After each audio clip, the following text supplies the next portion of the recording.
어느 작은 시골 마을에는 오래된 폐가가 하나 있었습니다. 이 집은 몇십 년 전부터 비어 있었고 사람들은 그곳에 귀신이 산다고 수군수군대고 있었습니다. 많은 시간이 지나면서 집은 더욱 낡아졌고 잡초가 우거지고 담쟁이 덩굴이 벽을 타고 올라가 집을 감쌌습니다. 그 집 주변에서 이상한 소리가 난다는 소문이 퍼지면서 사람들은 그곳을 멀리했습니다. 그러던 어느 날 대학생 4명이 모험 삼아 그 집에 가기로 결정했습니다. 그들은 캠핑용 손전등과 카메라를 챙겼습니다. 그곳에서 무언가를 보게 된다면 그것을 카메라에 담아 인터넷에 올려 유명해지겠다고 다짐했습니다. 늦은 오후 해가 저물기 시작할 때쯤 그들은 폐가에 도착했습니다. 집은 멀리서 보기에도 음산한 분위기를 자아냈고 어둠이 깔리면서 집주인은 이상한 적막감에 휩싸였습니다. 그들은 문 앞에 서서 잠시 머뭇거렸지만 결국 문을 밀고 들어갔습니다. 예상대로 집안은 아무도 살지 않은 지 오래된 모습이었습니다. 먼지가 두껍게 쌓여있고 곳곳에 거미줄이 걸려 있었습니다. 여기 정말 스산한데 괜찮겠어? 한 친구가 말했습니다. 이왕 온 거 끝까지 가보자. 그래도 뭔가를 발견하면 대박 아니겠어? 다른 친구가 대답했습니다. 그들은 집안을 조심스럽게 살폈습니다. 방마다 들어갈 때마다 삐걱거리는 바닥 소리가 귓가에 울렸습니다. 그러던 중 2층에서 뭔가 움직이는 소리가 들렸습니다. 모두가 순간 얼어붙었습니다. 한 친구가 속삭이듯 말했습니다. 2층에서 소리 났어. 가볼래? 서로의 얼굴을 확인한 그들은 가벼운 숨소리만 내며 조심히 2층으로 올라갔습니다. 계단은 낡아 발소리조차 크게 울려 퍼졌습니다. 2층에 올라서자 그곳은 더 음산했습니다. 서늘한 바람이 창문 틈을 비집고 들어와 마치 누군가 귓가에 속삭이는 것처럼 느껴졌습니다. 그들은 천천히 복도를 따라가자 안쪽 방으로 향했습니다. 문을 열자 그들의 눈앞에 놀라운 광경이 펼쳐졌습니다. 오래된 장롱에서부터 이유를 알 수 없는 차가운 기운이 뿜어져 나오는 듯했습니다. 한 친구가 장롱문을 열자 갑작스럽게 형체가 분명하지 않은 그림자가 한 줄기 바람처럼 스쳐 지나갔습니다. 바로 그때였습니다. 카메라가 갑자기 작동을 멈추고 손전등도 깜빡거리기 시작했습니다. 방 안의 모든 것이 순간적으로 멈춘 듯 했습니다. 그들은 순간 말문이 막혔고 누군가 방금 지나간 것이 너무나도 불길하게 느껴졌습니다. 여긴 너무 위험해. 나가자. 그들 중 한 명이 외쳤습니다. 모두가 동의했고 정신없이 집 밖으로 뛰쳐나왔습니다. 집을 빠져나오며 그들은 누군가의 웃음소리를 들었지만 뒤돌아볼 용기가 나지 않았습니다. 그날 밤 그들은 숙소로 돌아와 한동안 아무 말도 하지 않았습니다. 아무리 기분 탓일지라도 그들은 무언가를 느낀 것 같았습니다. 몇 주가 지나고 그들 중 한 명이 다시 그 폐가에 대해 조사해보기로 마음먹었습니다. 오래된 신문기사에서 그곳에서 벌어진 끔찍한 사건을 발견했습니다. 그 사건은 대를 이어 내려온 저주와 연관이 있으며 폐가에 사는 귀신은 그 저주를 풀어줄 사람을 기다린다는 내용이었습니다. 그 이야기를 읽은 친구는 등골이 오싹해졌습니다. 자신들이 겪은 것이 우연이 아닐 수 있겠다는 생각이 들었습니다. 그들은 다시는 그 폐가에 가지 않기로 다짐했습니다. 같은 경험을 해본 사람들이 드물다는 사실이 그들을 조금 위로해주긴 했지만 그날의 기억은 오래도록 그들의 마음속에 남아 두려운 꿈속을 배회했습니다. 여러 해가 지나도 그 집은 여전히 텅 빈 채로 남아 사람들의 입에 오르내리는 공포의 대상이었습니다. 그리고 그곳을 방문했던 용감한 내 친구들의 이야기는 인터넷을 통해 전설처럼 전해지게 되었습니다. 두 번째 이야기 몇 년 전 나는 서울 외곽의 작은 아파트에 살고 있었다. 그날은 비가 유난히 많이 오고 있었고 천둥 소리와 함께 번개가 번쩍였다. 집에서 혼자 있던 나는 빗소리를 즐기며 편안하게 주말 저녁을 보내고 있었다. TV에서는 오래된 스릴러 영화가 흘러나오고 있었고 나는 소파에 누워 따뜻한 차 한 잔을 마시고 있었다. 한참 영화를 보던 중 갑자기 휴대폰에 알 수 없는 번호로 전화가 걸려왔다. 보통 모르는 번호는 받지 않지만 왠지 모르게 그날은 호기심이 발동해 전화를 받았다. 여보세요.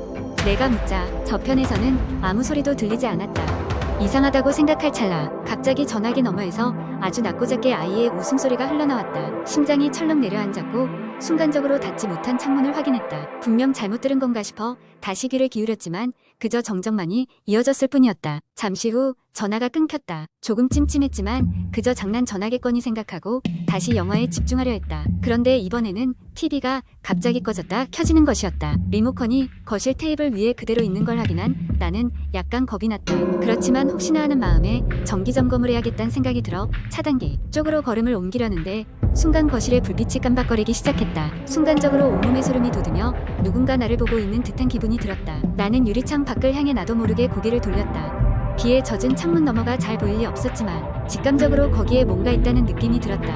나는 재빨리 커튼을 쳤다. 그날 밤 나는 어딘지 모르게 불안한 마음을 안고 침대에 누웠다. 잠에 들지 못한 채 시간만 보냈다. 새벽 2시쯤 되었을까? 부엌에서 무언가 떨어지는 소리가 났다. 소스라치게 놀라며 기척을 살피니 이번엔 분명 발자국 소리가 들렸다. 고요한 집안의 또각또각 울리는 소리는 마치 내 심장 박동과 함께하는 듯했다. 도저히 그냥 지나칠 수 없는 상황에 이르러 나는 조용히 침실 문을 열고 나갔다. 불을 켜려 손을 뻗었지만 전등은 작동하지 않았다. 손전등을 찾기 위해 휴대폰 플래시를 켜고 천천히 거실로 나갔다. 부엌 바닥에는 깨진 물잔 조각들이 널려 있어 마치 그것이 누군가의 행위를 상기시키는 듯했다. 순간 등골에 식은땀이 흘렀다.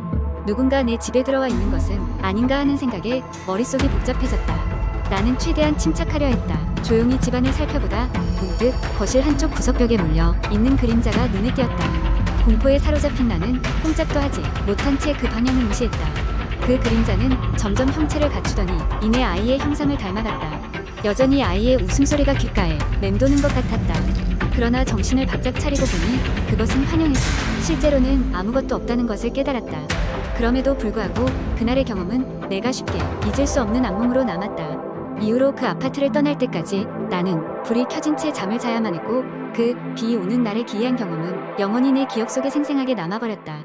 세 번째 이야기. 지금부터 약 10년 전 나는 대학교 2학년을 마치고 여름 방학을 맞이했다. 친구들과의 여행 계획이 틀어져 나는 고향으로 돌아가게 되었다.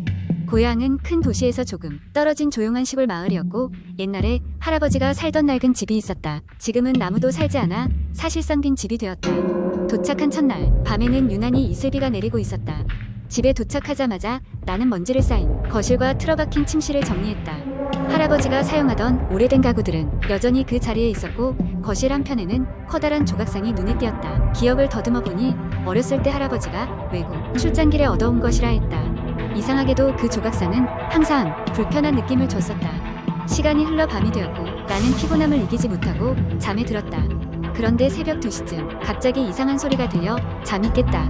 툭툭 거실에서 무언가 떨어지는 소리가 났다. 나는 조심스레 불을 켜고 거실로 나가봤다. 처음에는 아무것도 보이지 않았으나 곧 그 조각상이 살짝 다른 방향으로 돌아가 있는 것 같았다. 설마 라는 생각이 들었지만 피곤함이 더 컸던 나는 조각상을 무시하고 다시 잠에 들었다. 다음날 아침 나는 그 일을 까맣게 잊고 동네를 돌아다녔다. 하루는 별일 없이 지나갔고 밤에는 친구들과 영상통화를 하며 웃고 떠들었다. 그런데 다시 새벽 2시 그 소리가 다시 들렸다. 놀란 마음에 서둘러 전화기를 들어 비추어 보니 이번에는 분명히 조각상의 위치가 달라져 있었다. 더욱 기묘한 점은 조각상의 얼굴이 본래 무표정한 얼굴 대신 약간 미소를 짓고 있는 것처럼 보였다는 것이다. 나는 놀라서 뒷걸음질 쳤다. 무서운 마음에 그날은 친구 집에서 자겠다고 하고 외출했다. 멀리서 보이는 할아버지 집은 깜깜하게 빛을 잃고 있었다. 친구들은 내가 겁이 많다며 웃었지만 나는 도저히 그냥 넘길 수가 없었다. 다음날 용기를 내어 다시 할아버지 집으로 향했다. 집에 들어서자 그 조각상은 처음 자리와 똑같이 서 있었다. 나는 머리를 쥐어뜯으며 한참을 고민하다가 인터넷 커뮤니티에 이 일을 올리기로 결정했다. 사람들은 대개 나를 농담으로 받아들였지만 몇몇 댓글 중에 그 조각상에 대해하는 사람으로 보이는 이가 있었다. 그는 나에게 조각상의 내부에 무언가 숨겨져 있을지도 모르니 확인해보라고 했다. 밤이 되자 나는 마음을 굳혔다. 손전등을 들고 조심스럽게 다가가 조각상을 살펴보았다. 그리 크지 않은 조각상이었지만 꽤 무거웠다. 자세히 보니 조각상의 밑부분에 자물쇠가 있었다. 나는 주변을 뒤져 열쇠를 찾아냈고 잔뜩 긴장하며 자물쇠를 열었다. 뚜껑을 열자마자 차갑고 습한 공기가 코 끝을 자극했다. 그 안에는 낡은 쪽지 하나가 있었다. 쪽지에는 흘려쓴 손글씨로 나를 되돌려 놓지 않으면 내일 밤 내 영혼을 찾아오겠노라라는 글이 적혀 있었다. 소름이 돋아 벌써부터 서늘한 기운이 느껴졌다. 그 길로 나는 쪽지를 들고 집을 나와 다시 친구 집으로 향했다. 친구들과 상의를 한 끝에 다음 날동이 트자마자 그 조각상을 어디론가 되돌려 놓기로 결정했다. 그렇게 조각상을 치운 이후 신기하게도 더 이상 이상한 일은 일어나지 않았다. 나는 할아버지 집 근처로 가지도 않았고 방학이 끝나자 홀가분한 마음으로 다시 학교로 돌아왔다. 이후로 그 집에 대해 아무 일도 없었지만 나는 그때 느꼈던 섬뜩한 기운을 아직도 잊을 수 없다. 시간이 많이 지난 지금도 그때를 떠올리면 어딘가 모르게 등골이 오싹해진다. 과연 그 조각상은 무슨 사연을 가지고 있었던 걸까? 지금까지도 알 수 없다.